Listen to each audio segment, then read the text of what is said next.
nó đã cho mình nhỏ là tôi muốn xí đồ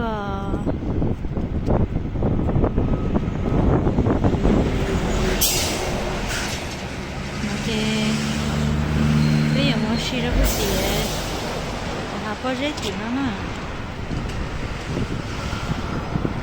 tôi chọn tôi đây nó nên sấy thếไปcho chấm nhỏ à là nó muốn xí lấy sữa cho thắp luôn cho lượng chiêu xí à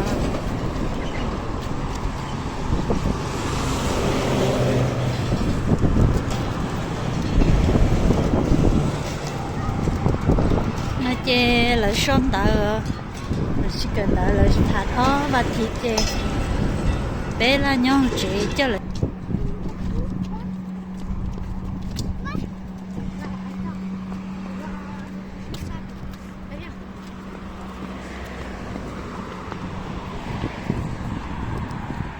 đây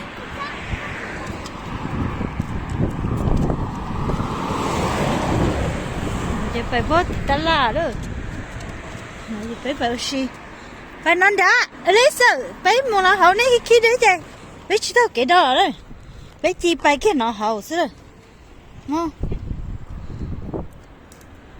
này này hậu mua này hậu chỉ tao cái đó là này không có pro lên sẽ chống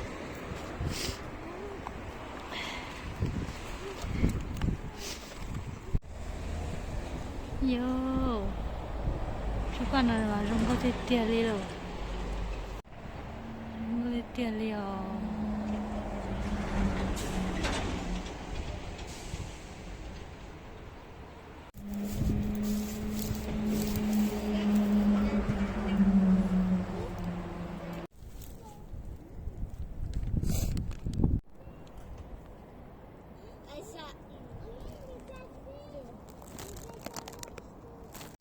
cho nó dễ bên vì là sao cá tròn nó nè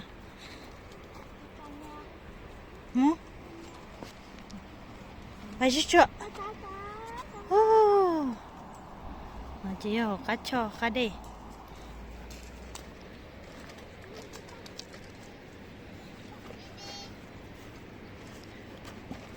quất ô ít thôi cái đó nhìn đẹp tí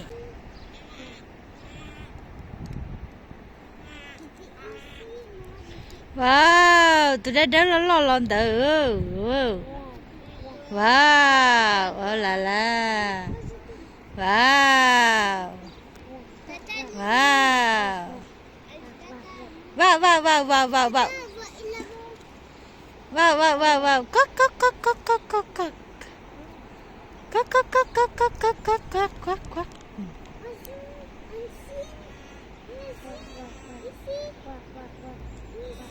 này chả chó thôi mẹ để thế lấy tỏ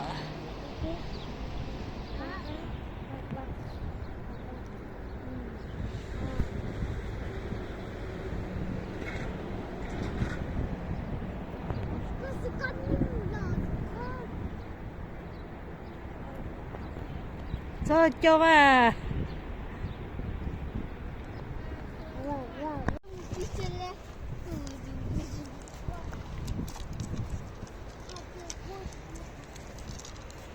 mày chưa biết mua xíu hộp biển không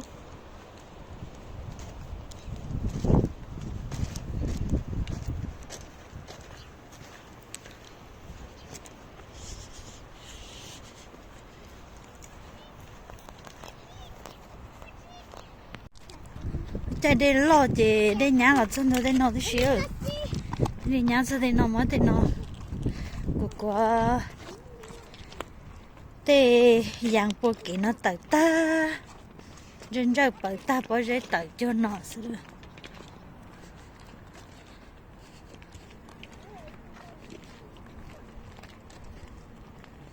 bây giờ mua khẩu tư bây phải hút phải đó bây phải to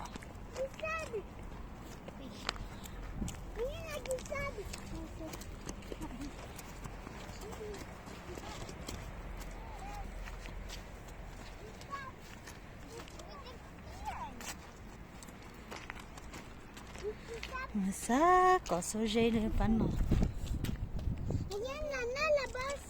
Hai. Cái tận nó. Cái bài sáng hạt tới trong xí. Nhưng mà nhớ hẳn đấy.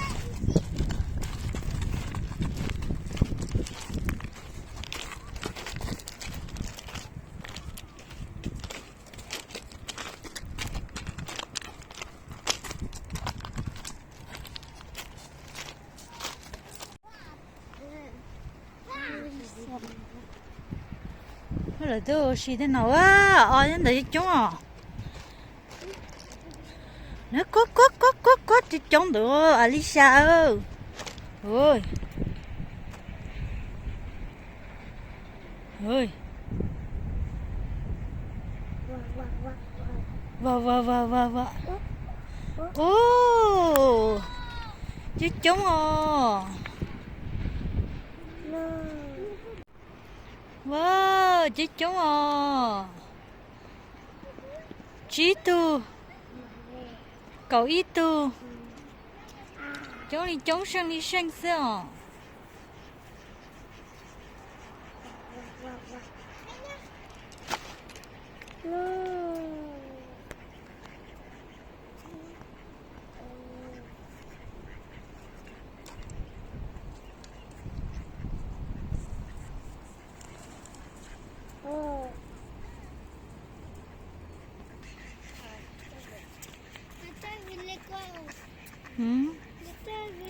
Ta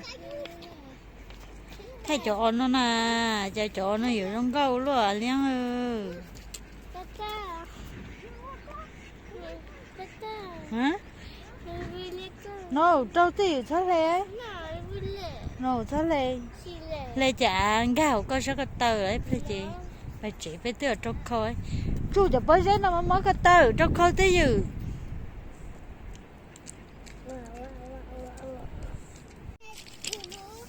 Hả?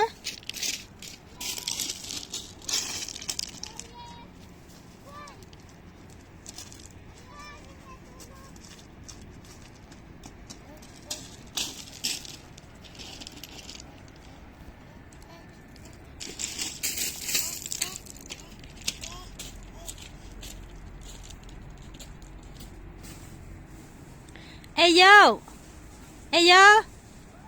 Ê vô, tí là tận nó.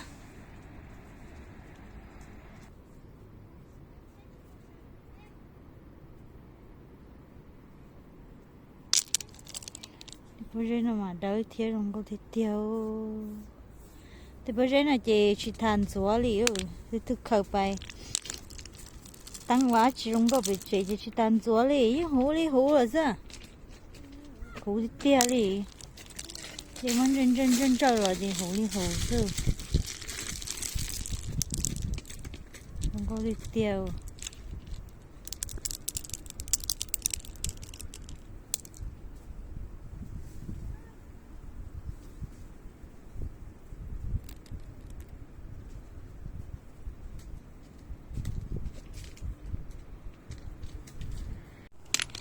Alisa, cái tô anh đã chia. Ta có nhẹ to trong nhỏ ấy. Có nhỏ xứ là có nhẹ la nhỏ nè. Alisa. Ta có nhỏ xứ là có nhẹ la nhỏ ấy. Cái giờ tôi xí hết nè. Giờ chỉ mất té đâu có ấy. Có chỉ xa đi rồi. Cái tôi xí là. Cái tôi xí.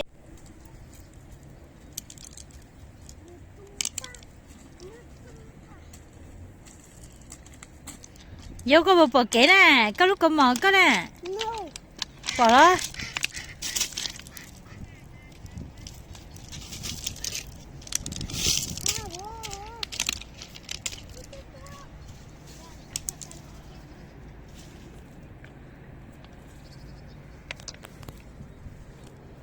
Tôi cá bù đơ.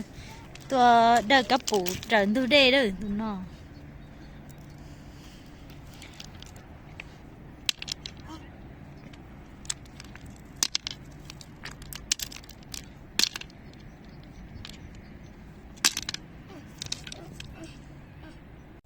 Ê!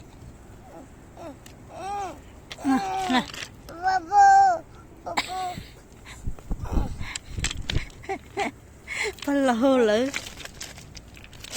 ô hơ ô hơ ô hơ ô căng chắp lợ wow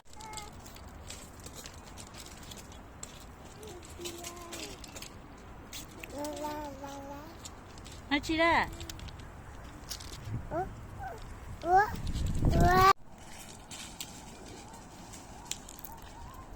à Liên ơi ấy con lúc nào là trên đó con lúc nào cho sao ấy nó lại bây giờ một chuyện mà ấy sẽ xa đi thì nó chỉ cho thằng đồ lo này để lo để nháp với số tê chỉ tông tên đàn tông nàyเขาlọc khỏa để nó thia của để bao giờ nó lo nhá để nó ta chú để nó ta nên là chỉ hạt bao giờ sẽ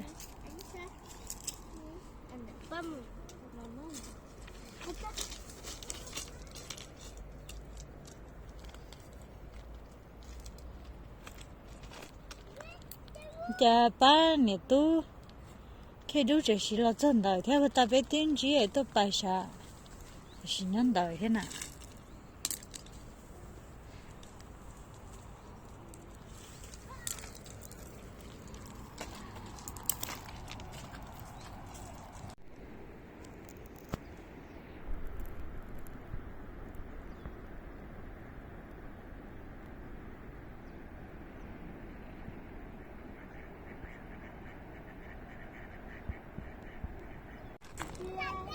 à sao ạ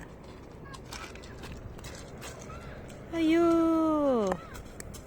nhỉ coi tua thế này bỏ chơi coi ra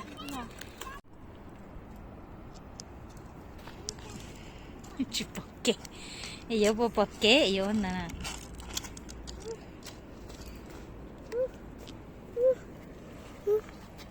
à chị à hả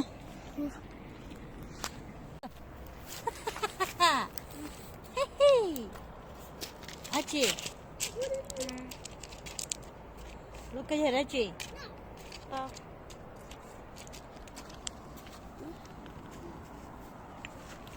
nó bao giờ xứ lúc khó xứ ta phải chơi cái sai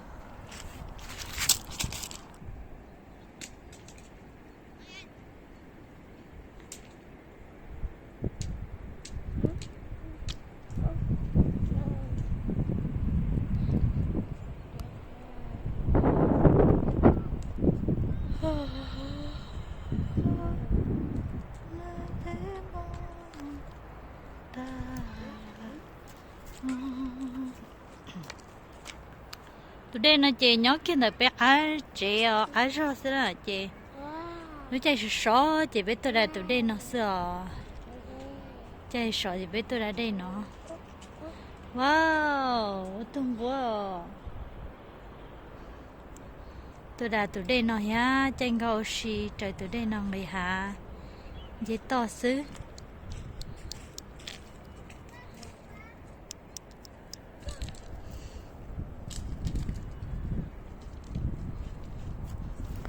nó chỉ cho mình nhiều tôi xí trong để cho hả tiếp bao giờ nó dễ thế nó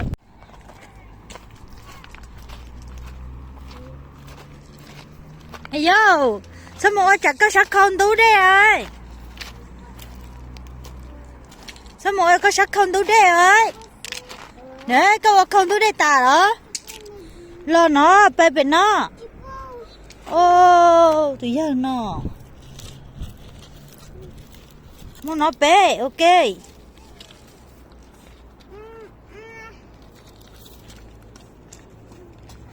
nó chế khởi cái tôi đi nó sầu nữa đó đây nó sầu đó mà đây nó sầu cho tôi chuột đến đỡ lên nhá à Liên có biết trồng ai chưa có trồng ai chưa phải chế à giàu à这样你phải chế à phải chế à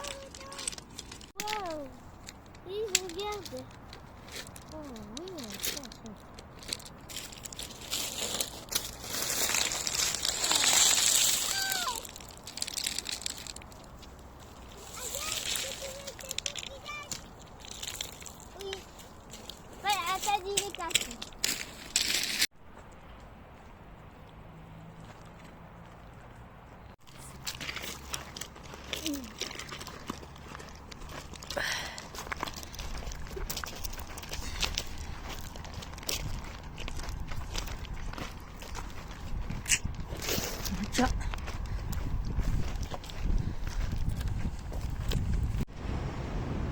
Nó chỉ chắc á là cho nó mới nhiều chi cả một chế trong nhiều đã lo xin là ta cho nó ít bia cho với mà một chế đó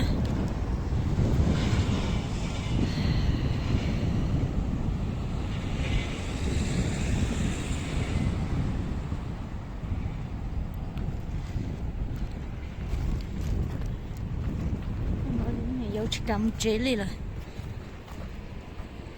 我是没着。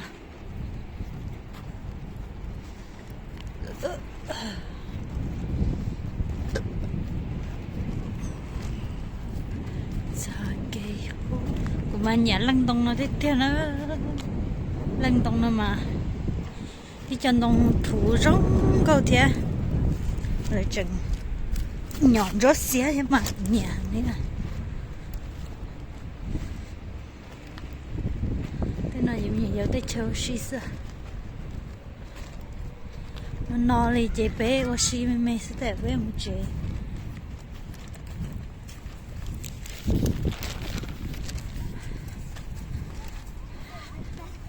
cho có sao cho tiền à nếu bị bê ở bên ô tô mình bê bỏ mình bê cho thế hả bóng nè à tờ chỉ nó chị bé là một trẻ nó chỉ chán đâu chị nó ta rồi đấy chị bé là một trẻ ai yêu chứ cho muốn đây nó lấy ra chứ mà chứ ở thằng nó chỉ là cho lò nó bỏ hoa tôi chỉ trả lại bé là tôi xí xe nhưng tôi trả nó chơi ở lò gì nhá ở trong xí hàng à但tôi chỉ trả tiền ngồi lên mua chua thế nó thì bé là phải chơi yên nó mà đã tôi được mình nhiều dầu trời giờ lửa thì lâu nhiều chỉ cần đại thế gì bây giờ mua xí hở mua xin đâu khó lên nhà cái một kệ đi tu mà bắt tài liền nhà cái một kệ đi mà bắt tài á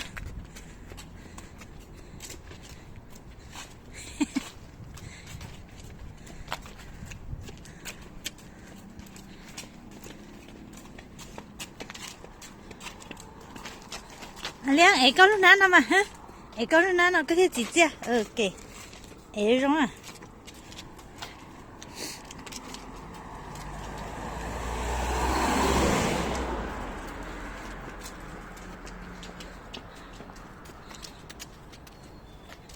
ta bên mua đây bên mua xì bò tỉ sao đây tỉ à bên xì bò tỉ ấy cho bò dây đó đỡ bò tỉ sáng tôi đây sát tỉ bên mua xì bò tỉ chỉ bên tàu tôi cho liền nó chỉ bên chặt ăn lò bên là dân đấy cho nhiều mua xì bò đại tiền đại chỉ bên mà lo cho cái nó nhiều dầu mà giờ giờ nhiều dầu nhà mà nhiều dầu canh cha liền à một ta táo kệ liền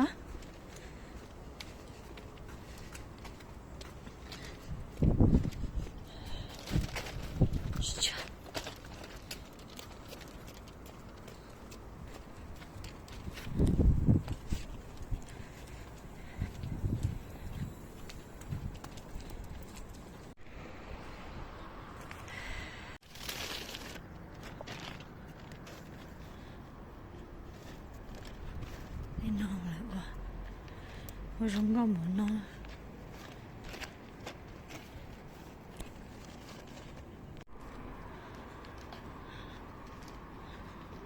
chê là chân đấy mình nhà giàu lúc trẻ cần đỡ nữa Biết chả mình nhỏ cần đợi chứ. Cần là lúc chuyện nào.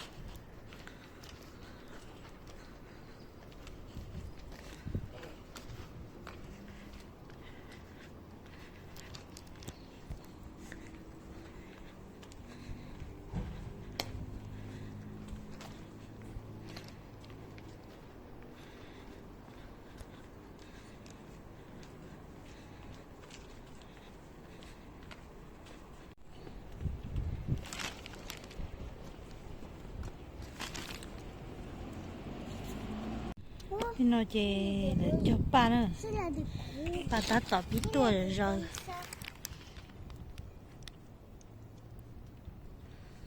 Hôm nay rồi nó. Ta tỏ biết tuổi chưa?